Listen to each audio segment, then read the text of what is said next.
Hola a todos y bienvenidos a esta nueva sesión de la Tenerife Summer Session, en donde hablaremos de temas muy interesantes sobre agéntica. Permitidme en primer lugar que cambie de pantalla y pongamos la buena. Para empezar, a ver, un segundo, que active esto. Perfecto. Vale, en primer lugar, presentarme. Soy Roberto Navarro y soy Azure Evangelist en NTT Data y soy un habitual de los eventos, ¿vale? Colaboro en el grupo de Azure Brains con los meetups que organizamos normalmente todos los meses, en el equipo de Data Saturday, que volveremos en el mes de noviembre, creo que es de nuevo, y en el Global AI Bootcamp. Os dejo también mis redes sociales, bueno, pues por si queréis contactarme, preguntarme o lo que necesitéis, ¿vale? Pues empecemos. Hablemos un poquito de los agentes IA en producción. ¿Cómo podemos hacer que estos agentes sean más rápidos, baratos y menos ingenuos? Evidentemente, todo esto parte del diseño, del desarrollo o cómo ejecutamos nuestros agentes. Pero bueno, vamos a ir poquito a poco para que veamos cómo conseguir esto. Lo primero, a mí esta frase me encantó muchísimo, ¿vale? Fue del build de este año, de 2026, en el que decía más o menos, construye el sistema, no simplemente el prompt. Y es algo que tenemos que darnos cuenta, o sea, ya hemos cambiado, ya no solamente estábamos trabajando con prompts, sino que tenemos un montón de cosas alrededor. ¿Por qué digo esto? Pues porque hemos ido evolucionando. Inicialmente, ¿vale? Teníamos nuestros modelos LLMs o SLMs, en donde nosotros le metíamos un texto y este nos generaba un texto de salida. Eso estaba guay. Vimos que se nos quedaba corto, empezamos a meter documentos, empezamos a ser capaces de meter algún tipo de información con un RAG, ¿no? De datos que tuviésemos para que pudiese generar una respuesta, pero todo estaba basado en ese concepto de LLM y en ese prompt que nosotros diseñábamos. ¿Qué problema tenían? Pues que tenían falta de persistencia y de memoria, escasa especialización, baja capacidad de acción y cada vez unos costes crecientes. Así que empezamos a empezar a meterle cosas alrededor más grandes, ¿no? Que ya son cosas que empiezan a parecer un poquito más como un agente, pues temas de multimodalidad, tener esa memoria, porque nosotros antes teníamos que estar inyectándole constantemente ese conocimiento, ¿vale? En cada una de las iteraciones. Ahora ya el sistema, ese agente es capaz de tener esa memoria de por sí, que no deja de ser algo ficticio, que es el propio sistema por detrás quien nos la está gestionando. Pero bueno, es una memoria que tiene ya el sistema. Y luego le metimos otras cosas, patrones React para que pudiese, en cierto modo, analizar por dónde iba, ese flujo de operaciones, ¿no? Esa planificación que había realizado, si iba bien, si iba mal, oye, esto me lleva a algún sitio y si no volver a plantearla, bueno, ese tipo de cositas, ¿no?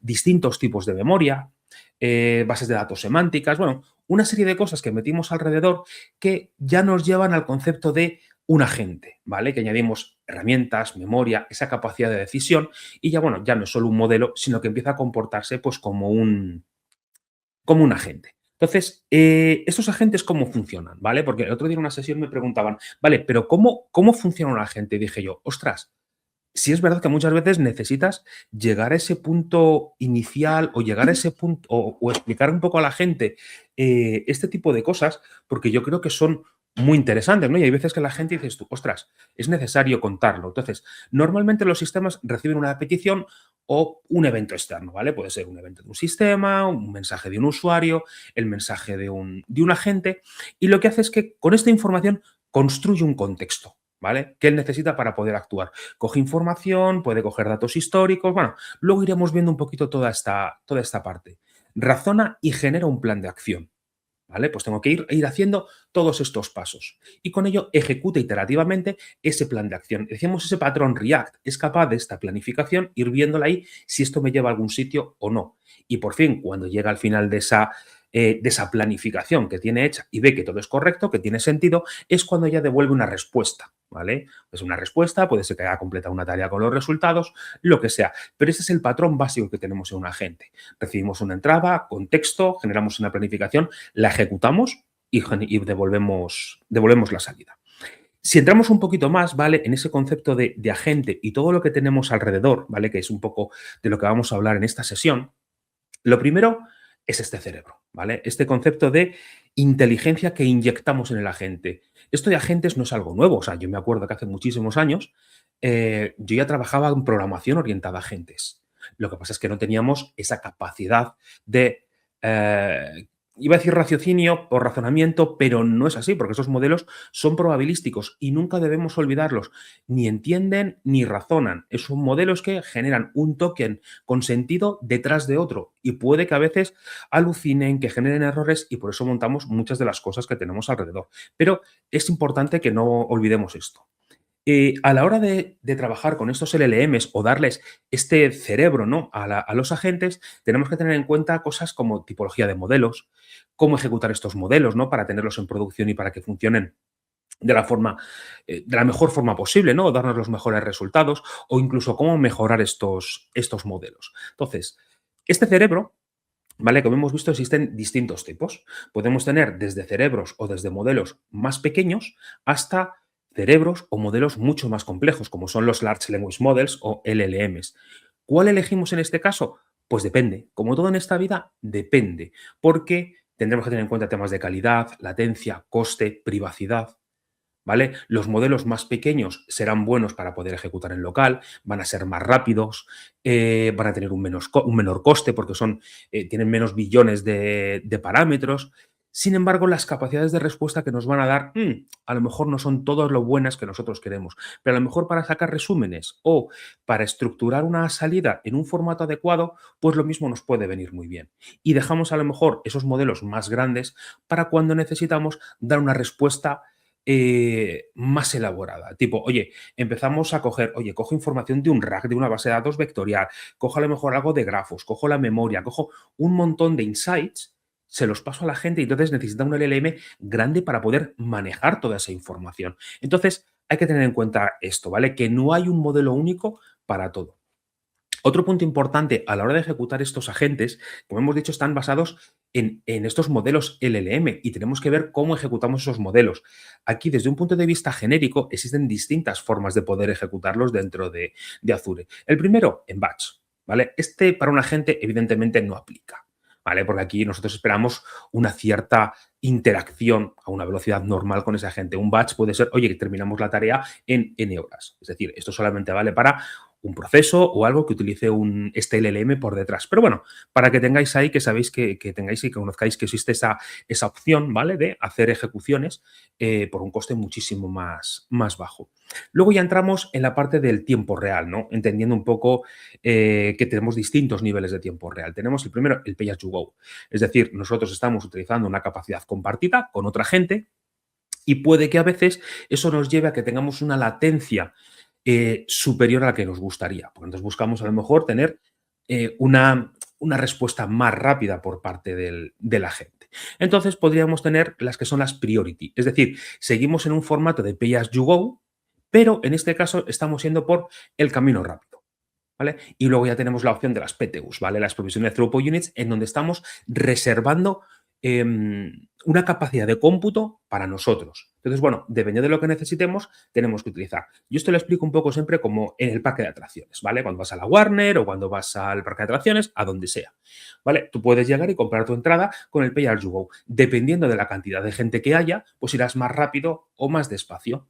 Priority, me compro el ticket este del Fastlane, con ello voy a conseguir ir más rápido. Aún así puedo encontrarme con gente. ¿Voy a ir más rápido que por la otra? Por supuesto, pero me puedo encontrar que todavía no vaya lo suficientemente rápido porque a lo mejor haya mucha afluencia de gente ese día. Vamos un sábado por la tarde, un domingo por la mañana y está lleno, por mucho que vayamos por el Fastlane, no es todo lo que nosotros quisiéramos. Perfecto, el parque de atracciones nos dice, oye, si quieres, yo te puedo reservar la atracción para ti durante 15 minutos. ¿Lo tienes que pagar? Por supuesto, porque te la está reservando solo para ti. Y en esos 15 minutos puedes montarte todas las veces que tú quieras. Yo creo que más o menos con eso queda claro, ¿vale? Tenemos que ver, según las restricciones de tiempo, ¿vale? Y evidentemente el coste que lleva aparejado, qué es lo que nos interesa, qué es lo que nos interesa más. Otro punto que tenemos que tener también en cuenta al hablar de los modelos es, oye, ¿y si a veces nuestro modelo no es lo suficientemente bueno? ¿Vale? Porque a veces puede ocurrir. Lo normal siempre es, oye, intentar trabajar con los prompts, intentar trabajar con skills, como veremos luego, pero hay veces que necesitamos mejorar nuestro modelo, ya sea porque un modelo grande es demasiado caro y las respuestas no son lo suficientemente buenas, y un modelo pequeño no adapta o no es capaz de dar las respuestas que nosotros necesitamos. Entonces, tenemos capacidades de poder mejorar nuestro modelo. Primero de ellos, fine tuning, es decir, yo genero un dataset de prueba con los resultados y reentreno este modelo. En modelos SLMs voy a poder hacer más cositas, ¿vale? Voy a notar más esa capacidad de reentrenamientos. En modelos LLMs va a ser casi imposible que notemos que mejoran, ¿vale? Normalmente lo que se hace es ponerle como una capa o algo intermedio para que adapte las respuestas a lo que nosotros buscamos. Pero bueno, esto normalmente se suele aplicar más con los SLMs, ¿no? Para adaptarlos o reentrenarlos a lo que nosotros queremos. Luego tenemos la capacidad del destilado, ¿no? Hacer una destilación. Este es bastante interesante porque se basa en el modelo de la tutorización. Es decir, yo cojo un modelo LLM que es muy bueno en muchos aspectos y yo cojo un SLM que es no tan bueno en muchos aspectos. Y lo que voy a intentar es que este LLM se convierta en un tutor, que le vaya enseñando a este SLM en un ámbito específico. No pretendáis o penséis que voy a coger que mi SLM con el mismo número de billones de parámetros va a responder como el otro, como el LLM, pero en una cierta tipología, ¿vale? De tipología de datos o tipología de respuestas más bien, voy a conseguir que se aproxime a ese LLM, ¿vale? En el resto va a seguir exactamente igual, pero en esa área de conocimiento va a mejorar porque está aprendiendo de ese modelo LLM, ¿vale? Todo esto lo tenéis en Foundry y lo tenéis documentado. Tampoco me puedo detener en muchas cosas. Y luego ya por último, entrenar tu propio modelo. No está a la mano de la mayoría de los mortales. Pero bueno, estas son formas de que podemos mejorar y hacer que nuestro sistema sea o más barato, o funcione mejor, o vaya un poquito más rápido. Bien, siguiente punto. Tenemos nuestra gente, ya tiene su cerebro. Tenemos que proporcionarle unos objetivos e instrucciones. Debemos aplicar técnicas de prompting y estructurar los datos de entrada que le vamos a pasar. Debemos tener en cuenta que lo que tenemos en el agente sigue siendo un LLM. Todo lo que hemos aprendido de prompting aplica aquí y tenemos que tenerlo en cuenta, ¿vale? Entonces, ¿cómo tenemos que proporcionarle o hacer ese prompt que tenemos o ese contexto de información que tenemos que pasarle a la gente? Como siempre, tiene que ser claro, sencillo, información estructurada. Un Markdown fenomenal, porque ha habido mucha información que viene en Markdown. Que sean seguras, restricciones, políticas, límites de comportamiento, que sea rápida. Eso es importante. Rutas de escape o límites en las interacciones. Es decir, muchas veces a lo mejor intentáis, vuestro agente va a consultar algo en Internet y se pone a hacer una búsqueda en Internet. No encuentra algo. Vuelve a hacer una búsqueda cambiando lo que sería lo que vosotros meteríais la query de entrada, ¿no? En el buscador X que utilicéis vosotros. Y una vez, y otra vez, y otra vez. Llega un momento, ¿vale? Que tienes que decir, oye, inténtalo 2 veces, 3 veces. No iteres hasta el infinito, ¿vale? Entonces, incluir rutas de escape o estos límites. Y que sean reutilizables, ¿vale? Que el todo sea más que la suma de todas sus partes, ¿vale? Que podamos utilizar distintas, ¿cómo decirlo? Características, ¿no? Para poder tener un prompt más asequible. Ahora seguiremos viendo técnicas, ¿vale? Pero bueno, esto es lo que hemos visto siempre más o menos de los prompts. No es nada nuevo porque tenemos los LLMs por detrás. ¿Cómo podemos mejorar o cómo vamos a conseguir que nuestros agentes o ese prompt funcionen mucho mejor? Lo primero, optimización. Hay que reescribir los prompts basado en métricas para cualquier modelo. No vale que decir, pues yo creo que la gente ya está respondiendo bien. No, necesitamos métricas, como de buenas o de malas son las respuestas que nos está dando y con criterios objetivos. ¿Vale? Entonces, bueno, pues aquí tenéis, dentro de Foundry, tenéis un montón de métricas que podéis hacer, podéis de built-in, que ya están construidas, podéis crear vuestras propias evaluadores, el red teaming también, que es un agente que va a machacar el vuestro para intentar sacarle los colores en todo lo que pueda. Bueno, pero siempre es iterar, ¿vale? Intentar reescribir el prompt para ir subiendo todas estas evaluaciones. Comparar, prueba hasta 5 modelos distintos, como mínimo, ¿vale? Hemos visto antes que hay un montón. Si tú te vas a Foundry, creo que son más de 11.000 modelos distintos los que tenemos ahí. Vale, de acuerdo. No todos ellos pueden ser buenos para trabajar con agentes. De acuerdo, pero seguro que puedes tener muchas diferencias. Entonces, tenéis que buscar aquel modelo que os dé la respuesta adecuada con el criterio que vosotros defináis, que sea lo suficientemente bueno y sea lo menor posible, porque vais a mejorar en tiempo, el coste va a ser mucho menor, el cliente va a estar más contento, o sea, intentar comparar y revisar siempre y ver esas métricas, ¿no?, que os dan entre uno y otro, cómo mejora uno, cómo mejora otro, ¿vale? Y intentar ver cómo podéis trabajar con ellos. Y evaluar los resultados, ¿vale? Estos evaluadores que os decía, el Red Teaming en Foundry, trabajar siempre sobre esto, ¿vale? Tener algo que podáis evaluar y algo fijo. Además, es súper importante estas evaluaciones guardarlas. ¿Por qué? Porque los modelos, al final, hay que sustituirlos. Es decir, este modelo, o sea, los modelos de LLM suelen tener, creo que son entre año y medio, 2 años de vida. En algún momento vais a tener que sustituirlos. Entonces, necesitáis tener estas comparaciones, estas evaluaciones para que dentro de un año y medio, cuando os digan, este modelo se va a deprecar, volver, o sea, elegir el nuevo modelo que queréis utilizar y pasar estos mismos criterios, volver a pasar todas estas baterías de pruebas hasta que consigáis, ¿vale?, que obtengáis al menos los mismos resultados que conseguisteis en la fase de desarrollo, ¿vale? Esa información es importante que la almacenáis. No es para conseguir que vaya más rápido, pero os va a solventar un poco la vida cuando tengáis que cambiar este modelo. Entonces, este flujo de optimización, ¿no?, volviendo un poco al hilo de conseguir que nuestros agentes funcionen mejor, pues al final tenemos que tener nuestras plantillas de prompt, ver cuáles son las entradas, pruebas en el modelo, evaluarlo y reescribir y optimizar. Y esto es una iteración hasta que consigamos, pues eso, que esa evaluación sea lo suficientemente buena al criterio que hayamos definido, ¿vale? Y con eso ya tenemos nuestra salida optimizada y las puntuaciones que hemos conseguido con él, ¿vale? Entonces, es importante tener esto aquí en cuenta. Hace un momento os hablaba del prompt, ¿no?, de intentar hacer estos prompts reutilizables, estos prompts que nos sirvieran para más cosas. Entonces, ¿cómo conseguimos esto? ¿Vale? Pues aquí lo vamos a ver. Todo esto empezó pues con los prompts simples, ¿no? Pues trabajábamos con los LLMs, oye, instrucciones directas al modelo, pero eran difíciles de reutilizar, probar, gobernar, ¿vale? Porque al final dependía mucho de cómo nosotros los escribiésemos. Luego aparecieron ya poder trabajar con templates, ¿no? Aquí, bueno, pues yo me acuerdo del típico Jinja, ¿no?, que nos permitía hacer esas composiciones de prompt. Íbamos cogiendo, pues, a través de esta plantilla, podíamos hacer iteraciones, bucles, recuperar cosas de base de datos e insertarlas. Bueno, o sea, mejoraba mucho la parametrización, pero aún seguía siendo bastante frágil.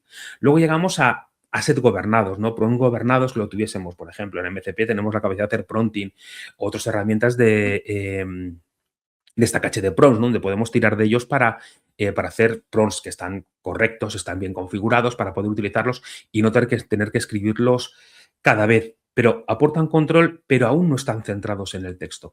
¿Dónde nos encontramos ahora mismo? En los Science Skills, ¿vale? Esto es lo que ahora mismo tenemos para trabajar con ello y es lo que tenemos que tener en cuenta.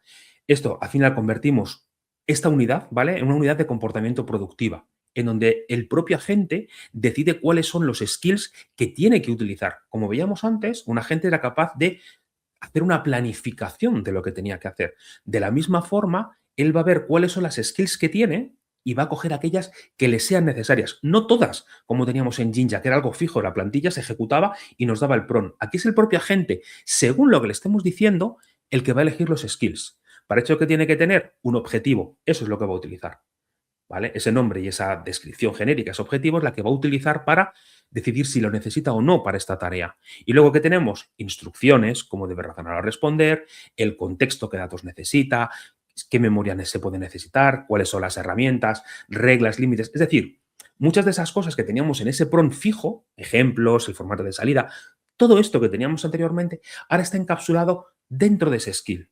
Y podemos tener distintos comportamientos, lo que nos va a permitir que el propio agente elija cuál es el que mejor o el que más le conviene, ¿vale? Yo creo que ese es un punto muy interesante que si no estáis trabajando ya con skills, lo tengáis en cuenta, ¿vale? Y empecéis a hacer vuestros agentes basados en skills, porque vais a notar francamente la diferencia. Vale, ya hemos visto objetivos, instrucciones. Decir un segundo, que tanto hablar. Vale, tenemos ya los objetivos y las instrucciones. Ahora, evidentemente, tenemos que darle un contexto, ¿vale? Ese RAG selectivo de la información que necesitamos, ese chunking o ese procesamiento de la información de entrada, hacer una compresión del historial, evitar un contexto redundante, ¿vale? Hay ciertas cosas que tenemos que tener en cuenta. Un punto que me gusta recalcar siempre aquí es cuando hablamos de RAG, todo el mundo, la mayoría de la gente, se va a pensar siempre en los embeddings, ¿vale? En esa, oye, yo cojo el chunk, lo convierto en un embedding en el que me almacena más o menos qué es lo que quiere decir y yo me baso en eso para hacer luego comparaciones. Pero el RAG no tiene por qué ser solamente con embeddings. Podemos estar utilizando Knowledge Graph, ¿vale? Es decir, yo cojo toda la información y la modelo como una entidad con grafos dirigidos. Yo tengo entidades que se relacionan con otras entidades, ¿vale? Y es algo bastante potente. Si no conocéis esto de Knowledge Graph, echadle un vistazo porque os va a abrir un nuevo mundo a la hora de plantear o de estructurar la información para que vuestros agentes respondan de forma más interesante. ¿Qué cosas son importantes para este contexto? Importante, en el momento justo, traer información solo cuando aporta valor. Lo que decíamos, no meter todo en el prompt, nos pasaba en Jinja o en estos, el prompt es constante, entonces utilicemos skills. Utiliza eSearch, por ejemplo, como herramienta de recuperación para recuperar esos cachitos de texto que pueden ser necesarios para que nos dé esa respuesta o que tengamos a lo mejor con un knowledge graph, en lugar de buscar por embeddings, busquemos pues por una entrada o por cualquier elemento dentro de ese grafo, cuáles son los trozos de documento en donde aparecen esos términos que nosotros estamos buscando, ¿vale? Echar un vistazo, ya os digo, a knowledge graph para ver cómo funciona. Y hacer una carga dinámica, o sea, solo cargamos lo necesario y cuando sea necesario. Y cuando ya no lo necesitemos, lo descartamos, que no esté cargado en memoria, porque eso ocupa espacio, tiempo y dinero. Porque es importante, según vamos interactuando, esa memoria que tiene la gente, que luego hablaremos, va creciendo. Por lo tanto, hay que tener en cuenta esto. Ahora lo veremos también en otro ejemplo. Memoria. Nuestro sistema tiene que tener memoria de contexto. Existen distintas tipologías, ¿vale? Nosotros conocemos o lo vemos la memoria en tiempo real, es decir, el agente es capaz, yo estoy conversando con él y es capaz de recordar lo que estoy diciendo en esta sesión, pero necesitamos otras tipologías de memoria, como puede ser una memoria episódica, es decir, no solamente recordar lo que ha pasado o lo que está ocurriendo en esta conversación, sino cuando estamos sobre todo en un agente empresarial, oye, con esta persona en concreto, ¿qué es lo que ha ocurrido? ¿Qué tipo de conversaciones? ¿Sobre qué sistemas me ha preguntado? No sé, tener algo de información de las experiencias y cómo han ido, qué tipo de información necesitaba, cómo le gusta que le expresen las cosas, que se las cuenten, ¿vale? Tener esa memoria nos puede venir muy bien. Luego, memoria semántica, ¿vale? Esto tiene mucho que ver con el perfilado de usuarios. ¿Qué más? Memoria semántica. Almacena conocimientos generales e hechos estables.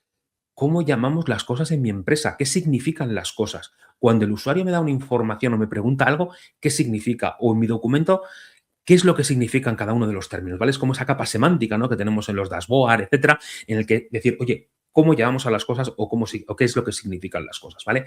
Pues también esta es bastante importante. Y memorias procedurales.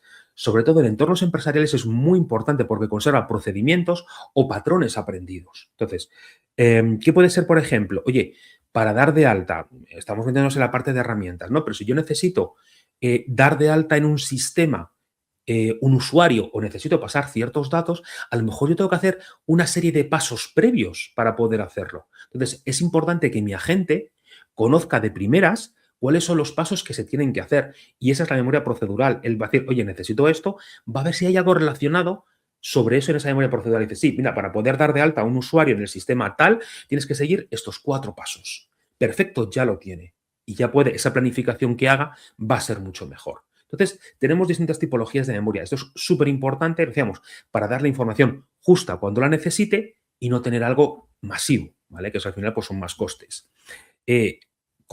Compactar el contexto, ¿vale? Es decir, según va avanzando la conversación, nosotros cada vez vamos metiendo más interacción, más informaciones y aunque cada vez los contextos dentro de los agentes son mayores, te encuentras también que ese contexto, si va aumentando, puedes llegar a llenarla, es extraño, pero puedes llegar a llenarla, pero empieza a dispersarse, porque empieza a tener demasiada información. Entonces, hay que tener en cuenta eso, que cuando es como, tú imagínate que fueses capaz de tener en la memoria una conversación muy, muy, muy, muy larga con un amigo, pues a lo mejor puede que te pierdas. ¿Qué es lo que haces normalmente? Tu cerebro empieza a compactar, tú no te acuerdas exactamente de cada una de las palabras que has dicho con tu amigo cuando has estado tomando un café y lleváis 3 horas juntos. Tú tienes una idea general. Pues es un poco lo que hace esa compactación. Coge toda la estructura que tenemos en el pasado y la va reduciendo de tamaño, la va compactando. Y se va quedando pues con decisiones claves, issues abiertos o cosas o problemas abiertos que tengamos, ficheros recientes que a lo mejor hayamos trabajado porque podemos volver a preguntarle sobre ellos. Y bueno, empezamos a eliminar resultados antiguos, información que sea redundante, ruido del historial, ¿vale? Entonces esto dices tú, oh, qué guay, va funcionando bastante bien, pero ojo, porque esto no es un proceso que funcione perfectamente en el 100% de las ocasiones. Os podéis encontrar que debido a esta compactación le preguntéis algo y digas, no, no, no, esto no lo quiero así, lo quiero de otra forma. Ya te lo dije antes. Pero claro, debido a esa compactación, a lo mejor hemos perdido esa información del antes. ¿Vale? Entonces, esto es algo que también tenemos que tener aquí en cuenta. Y un punto súper importante para mejorar todo este contexto, que todo vaya mucho más fluido y funcione mejor, es comunicación con subagentes, ¿vale? Delegar tareas sin copiar todo el contexto. Es decir, yo tengo un agente que me hace una tarea específica, solo le paso aquella información que necesita para hacer su tarea. No necesita más, perfecto, yo te la paso, me la ejecutas, me das el resultado, la respuesta o lo que sea. De forma que yo me encargo de tener todo el contexto, todas las tareas y voy delegando, ¿vale? Entonces con eso vamos a conseguir que vaya todo un poquito más rápido o mejor, ¿vale? Al final el contexto no es un cajón infinito, ¿vale? Entonces tenemos que decidir cómo gestionamos todo este contexto para que no impacte en coste, latencias y calidad, ¿vale? Entonces esto es bastante interesante e importante, ¿vale? Ya hemos mencionado antes las herramientas, pero aquí es importante tener en cuenta una cosa. Tiene que ser un número reducido de herramientas, ¿vale? Yo estoy viendo por ahí, en algunas ocasiones, de que empiezas a tener un montón o empiezan a construir a partir de una API, genera una herramienta, ¿vale? Además, te lo dicen en API Management, te dicen, oye, yo puedo convertir esta API en un MCP directamente. Vale, eso para POCs o para ciertas cosas puede estar bien, pero ya cuando ya vamos a producción, eso de convertir APIs en MCP servers tiene muchísimo riesgo, mucho, mucho, mucho. Entonces, ¿por qué? Porque los agentes si no se lían. Entonces, tiene que ser número reducido de herramientas, tienen que tener descripciones precisas. Si es posible, utilizar código, ¿vale? Estos modelos, os decía antes, son modelos predictivos. Eligen un token, otro token, otro token. Entonces, si tenemos algo que podemos utilizar en base a código, muchísimo mejor. Límite de reintentos, ya hablamos antes, ¿no? De tener una vía de escape para hacer las cosas.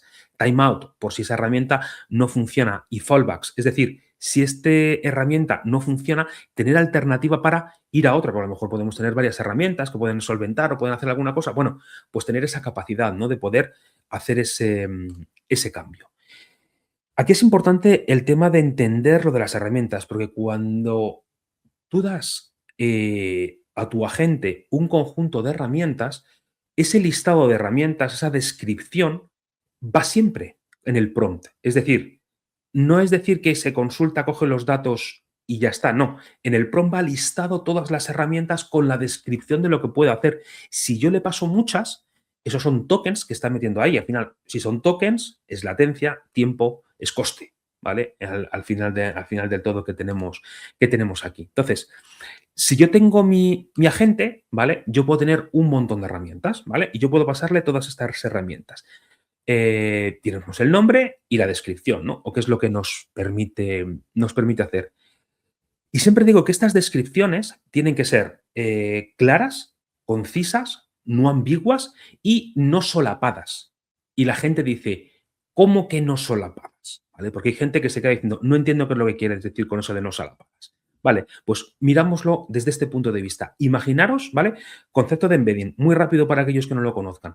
Ya lo comenté antes. Yo lo que cojo es un trozo de texto, ¿vale? Pues una descripción o un chunk de un documento y lo que hago es que lo paso por un modelo que me hace un embedding, es decir, me está transformando lo que se quiere decir más o menos en ese texto en una posición vectorial. En el ADA3 que tenemos en el Arch, ahora mismo son 3.000 y pico posiciones, ¿vale? En un espacio n-dimensional lo que tenemos es ese vector que tenemos aquí. Cada uno de estos vectores, como podéis ver ahí, es una representación de lo que se quiere decir. No es el detalle exacto de lo que dice, sino lo que se quiere decir, una interpretación. Pues tenemos que conseguir que todas las descripciones de nuestras herramientas estén muy dispersas, que estén bien separadas. Entonces, si están bien definidas y capturan significados distintos, no van a estar solapadas, van a estar bien diferenciadas y vamos a ver claramente qué es lo que quiere decir cada uno. ¿vale? Para evitar esos, ¿cómo decirlo?, solapamientos, ¿vale? De forma que cuando nosotros tenemos un usuario que dice, oye, necesito saber el riesgo de un cliente para darle un préstamo. Nosotros imaginamos mentalmente estos embeddings, al final todos los LLMs por debajo trabajan mucho en temas de embeddings, ¿vale? Entonces, yo creo que es una representación bastante buena. Si yo esta pregunta la convierto en un embedding, lo que me va a dar, ¿vale? Seguramente van a ser, oye, pues estos son a lo mejor las tres herramientas que tienen más sentido para que tú trabajes con ellas.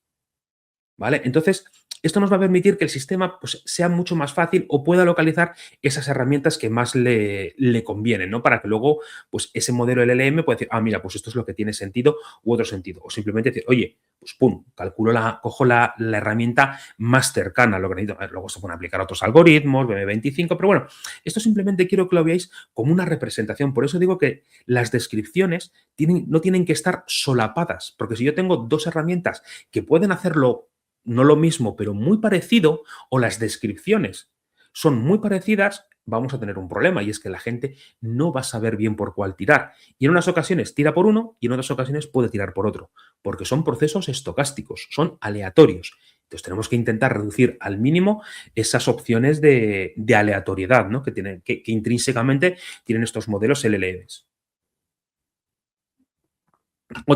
Opciones que tenemos para poder trabajar con esto, para reducir el volumen. Ahora veremos la opción que tenemos en Foundry, pero bueno, una más clásica y además muy interesante que siempre tenéis que tener en mente, ¿no? Es un poco lo que decíamos antes de los agentes. Yo tengo un agente y tengo todas estas herramientas. Si yo realmente necesito que el sistema utilice todas estas herramientas, lo que debería hacer entonces es plantearme una arquitectura multiagente. Es decir, yo tengo agentes intermedios y según lo que yo necesite hacer, voy delegando a uno u otro. Y este ya tiene un conjunto mucho más reducido de herramientas. ¿Vale? Entonces, este es el primer nivel que os diría que utilizaseis. Si aún así es complejo o necesitáis más herramientas, podéis incluir más niveles de reducción o intentar hacer esas búsquedas previas de las herramientas. Para ello, ¿qué tenemos?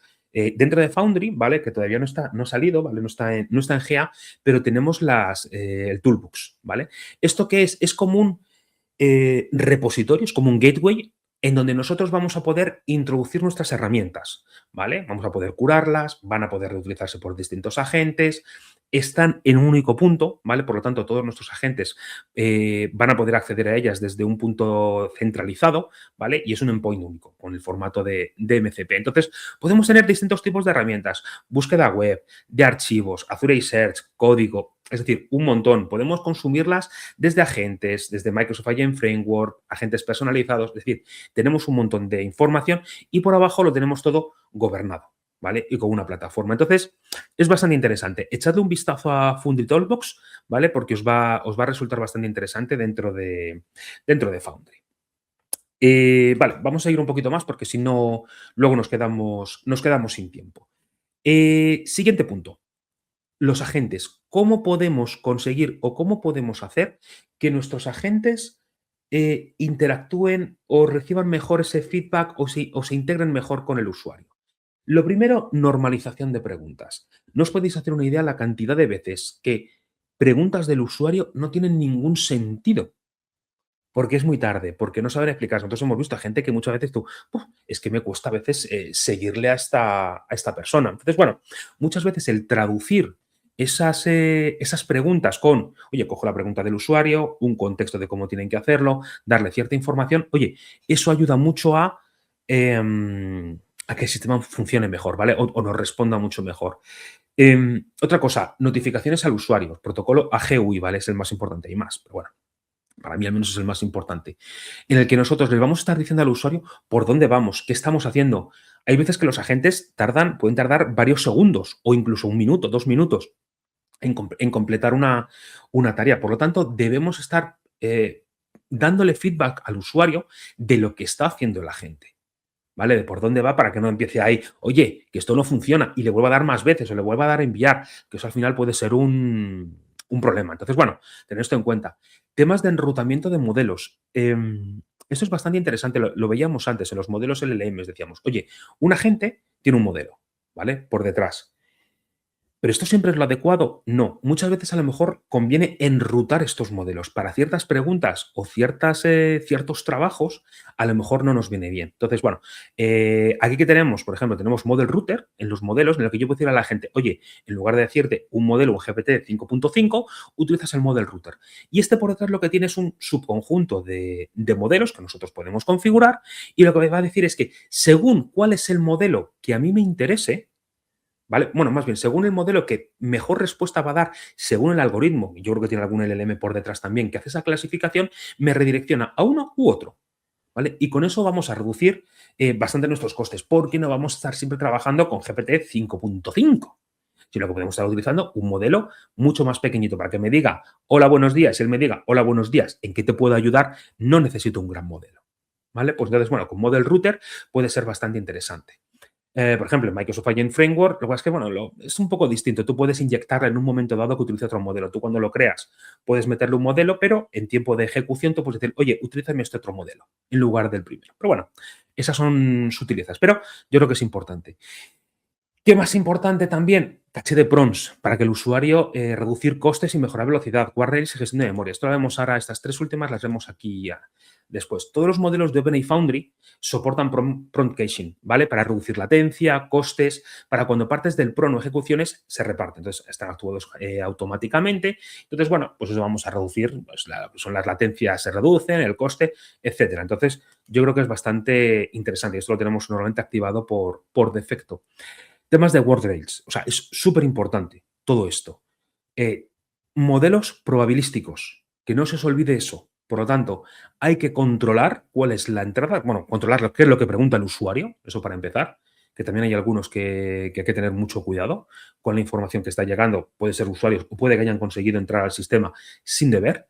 Y hay que tenerlo esto muy controlado. Y las salidas del propio sistema, a ver si hay información. Entonces, tenemos un montón de guardrails integrados en Foundry para modelos y para agentes. Pero bueno, nunca está de más revisar esto. Ver cuáles en los que nosotros tenemos por defecto, ¿vale? Cuando creamos un agente, le decimos un poco cuáles son estos guardrails que nosotros queremos utilizar, ¿no? Entonces, bueno, tener estos temas en cuenta. Aplicar plantillas, políticas, temas de datos personal, configuraciones centralizadas y reutilizables, ¿vale? Entonces, bueno, hay que tener en cuenta y darle mucha importancia a esto porque nos va a ahorrar muchos quebraderos de cabeza cuando estemos en producción. Y un poco la gestión de memoria, ¿vale? Que decíamos antes que es tan importante. Tenemos distintas tipologías de memoria, pero son muy importantes. Tener un contexto en tiempo real de lo que está ocurriendo, tener un contexto de cómo hemos interactuado con ese usuario, tener todas las interacciones que hayamos tenido con él y tener como un perfilado, ¿vale? Cómo debemos, algo general, algo genérico sobre hacer ese usuario. Entonces, dentro de Agent Memory tenemos estas dos opciones, ¿vale? Bueno, tenemos las tres. Por un lado, en el Agent Service tenemos la memoria en tiempo real y en Agent Memory tenemos la capacidad de tener un perfilado del usuario en el que nosotros le damos un prompt e iterativamente, según vamos hablando con él, va actualizando esa memoria. Al final, ese perfilado no deja de ser un texto donde viene almacenada la información o los puntos más relevantes de ese usuario.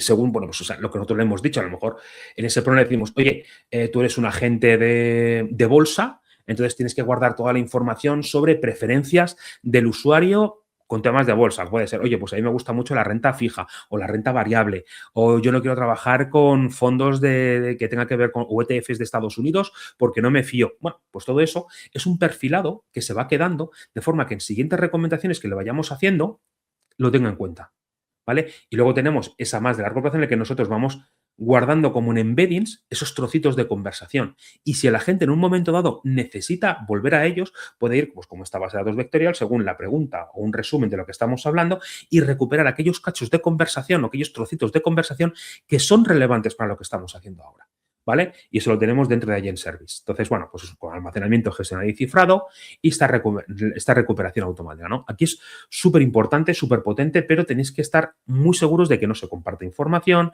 de que no pueden accederse desde el exterior, etcétera, ¿vale? Vale, ya hemos visto la parte de comunicaciones con el usuario. Vamos a ir un poco ya con la última parte de esta sesión, en donde vamos a hablar del entorno, ¿vale? Es súper importante dónde vayamos a ejecutar nuestros agentes. Entonces, podemos o necesitamos poder desplegar diversas tipologías de agentes. No podemos centrarnos en solamente un tipo de una forma específica. Temas de seguridad, escalado, gestión de memoria, que sea agnóstico del modelo o que podamos trabajar con distintos frameworks, ¿vale? Es súper importante que tengamos esto. Entonces, evidentemente aquí vamos a hablar de Foundry, ¿vale? Foundry como plataforma. Eh, Cuando vais a distintos eventos, al Build y a todos estos, ¿vale? Siempre te lo ponen de esta forma. A mí me gusta, pero me gusta más esta otra y es la que yo utilizo cuando voy con los clientes, ¿vale? Y yo creo que se entiende mejor, ¿no? De las opciones que tenemos dentro de Foundry. Vale, entonces, lo primero, el núcleo central es Agent Service. Nosotros aquí adentro lo que vamos a tener es la parte de Prompt Agents, que es donde nosotros vamos a tener nuestros agentes que los vamos a definir, almacenar y ejecutar, ¿vale? Esta es una distinción, yo creo que importante, ¿vale? Luego veremos por qué es importante. Y yo puedo crearlos de dos formas. A través de un enfoque low code, es decir, yo voy cogiendo y voy generando mis cajitas, voy poniendo la información, y puedo hacer incluso workflows, ¿vale? A través de, bueno, lo veremos después. Podemos tener mi agente, ¿no? Puedo definir cuáles son las herramientas que tengo que utilizar, el PRON, el MetaPRON, bueno, podemos definir una serie de cosas. Puedo hacerlo desde el propio portal, a través del entorno visual o a través del SDK. Es decir, yo puedo llegar y desde un entorno distinto, yo puedo ir pasando, interactuando con él y voy creando las cosas. Pero lo importante es que las reglas de ejecución pueden estar fuera o almacenadas dentro del portal, pero el agente se crea dentro. Todo lo que nosotros queremos se queda ahí. Entonces, esto es importante. Luego volveremos sobre esto. Estos agentes, ¿qué van a necesitar? Pues una serie de modelos. Y aquí, ¿qué es lo que tenemos? Muchos modelos y muchas opciones. Tenemos el Foundry Model Catalog con modelos privados, modelos open source disponibles. Podemos realizar fine-tuning o destilados de nuestros modelos.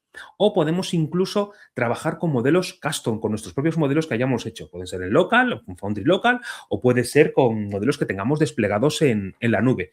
Ahí ya depende de nosotros lo que necesitemos. Pero esa capacidad de poder ejecutar una inmensa cantidad de modelos y opciones para que todo esto funcione como nosotros queremos.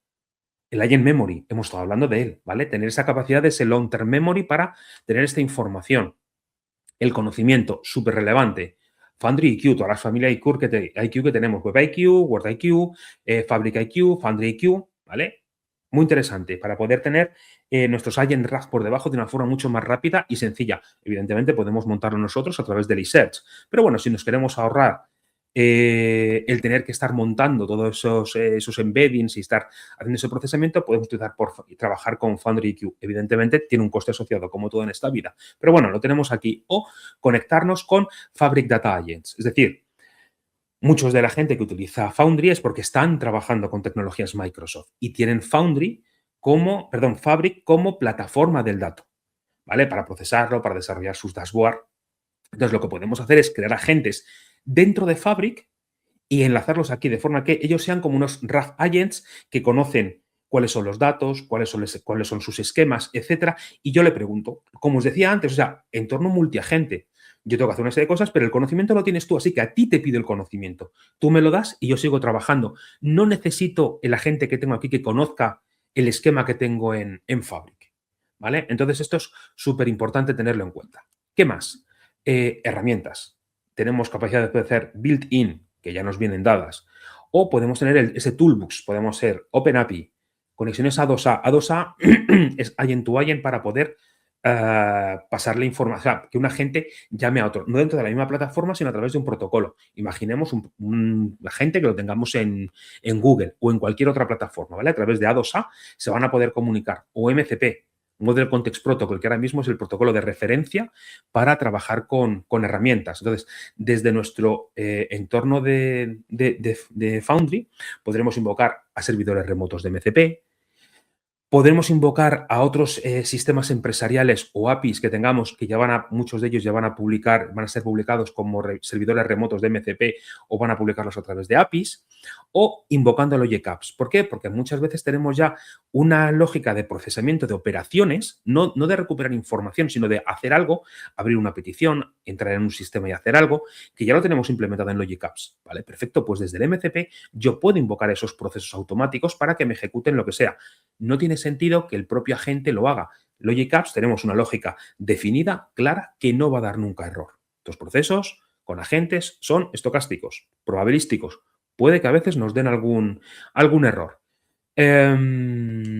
Vale, lo que decía antes, yo tengo ya mis agentes, que tengo mis modelos, mi memoria, conocimiento, herramientas, pero yo puedo complicarlos. Decía, oye, yo a lo mejor necesito que tengamos un flujo de trabajo de agentes, secuencial, concurrente, Magentic, distintas tipologías, ¿vale? Pues con esta parte de los workflow de agentes, yo voy a poder montarlos, ¿vale? Voy a poder tener y estructurar esas tipologías de agentes.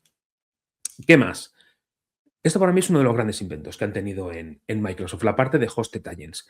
¿Por qué? Porque muchos clientes llegan y dicen, claro, es que tengo un vendor locking. Tengo un vendor locking porque si yo hago mi agente a través del portal o de SDK, yo estoy vinculado con este agente. Con Hosted Agents yo lo que hago es que yo defino mi arquitectura de agentes en el exterior, ¿vale? Como si fuese a desplegarlo en un contenedor, ¿vale? En una AKS que no tiene nada que ver con...